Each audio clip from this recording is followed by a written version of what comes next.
ঠান্ডা পানীয় আখের রস গরম থেকে বাঁচতে মানুষের এখন এটাই নিত্যদিনের অভ্যাস হয়ে দাঁড়িয়েছে।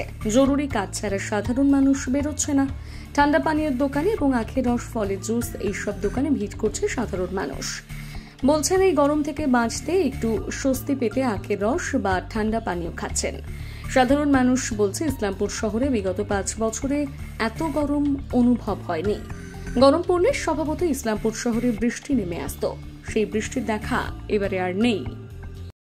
কতটা গরম কি মনে হচ্ছে, কি অনুভব হচ্ছে? আখের রস খেলাম, আখের রস। কেন?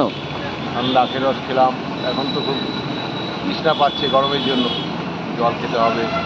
যদিও রাস্তাঘাটে জিনিসগুলো অ্যাভয়েড করাই ভালো, হাতের সামনে সবসময় থাকে না, বাড়িতেও থাকে না, বাইরে থাকি বাইরে। ঠান্ডা জল, গ্লুকন ডি, ওআরএস এগুলো সাধারণ মানুষের বেশি খাওয়া দরকার, যেহেতু ঠান্ডা রাখতে পারে। তাপপ্রবাহ কীরকম? খুবই তাপপ্রবাহ। ইসলামপুরে ইদানিংকালে 35-36 ডিগ্রি চলছে, এটা দেখছি আমরা। সাধারণ তাপমাত্রা থেকে বেশি। মানুষের একটু নিয়ম করে চলতে হবে, খাওয়া দাওয়া। শ্বাসরোগ, হৃদরোগ হতে পারে, সেক্ষেত্রে সতর্ক থাকতে হবে। সাধারণ মানুষ কি দরকার না হলে বেরোচ্ছে? না, সেরকম ভিড় নেই। কাজের সূত্রে বা কর্মক্ষেত্রে যেতে হয় ততটুকু বাজার করতে, তাছাড়া সেরকম রাস্তাঘাটে চোখে পড়ছে না। মানুষ আগে থেকে সচেতন হয়েছে, খবরেও নিউজে আগে ব্রডকাস্টিং হচ্ছে, সব জেনে যাচ্ছে। ঠিক আছে। কি নাম আপনার? আমার নাম অপূর্ব কুমার দাস।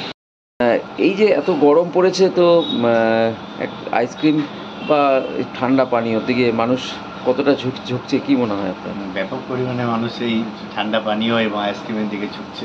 কারণ আমরা দেখতে পাচ্ছি এত গরম, বিশেষ করে রস জাতীয় জিনিস যেমন হচ্ছে অরেঞ্জ, লেমন, চুস্কি, এগুলোর দিকে বাচ্চা সহ বয়স্কদেরও আমরা দেখতে পাচ্ছি যে তাদের এই আইসক্রিমের দিকে আকর্ষণ বাড়ছে।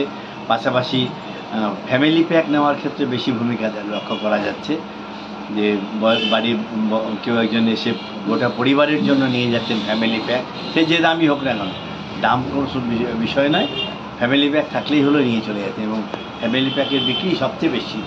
বলছি যে এতটা গরম কি ইসলামপুর শহর? না, ইদানিংকালে আমরা বছর 4-5 ধরে দেখছি এত গরম পড়েনি ইসলামপুর শহরে, যা এ পরিমাণে দেখা যাচ্ছে। মূলত যা শোনা যাচ্ছে বিজ্ঞানীদের কাছ থেকে বা যারা বিজ্ঞান বোঝেন তারা বলছেন নাকি উষ্ণায়নের জন্য নাকি এই সমস্ত হচ্ছে। তো এত ঠান্ডা পানীয় বাচ্চাদের জন্য কি ভালো, কি মনে হয়? ঠান্ডা পানীয় অতটা ভালো নয়।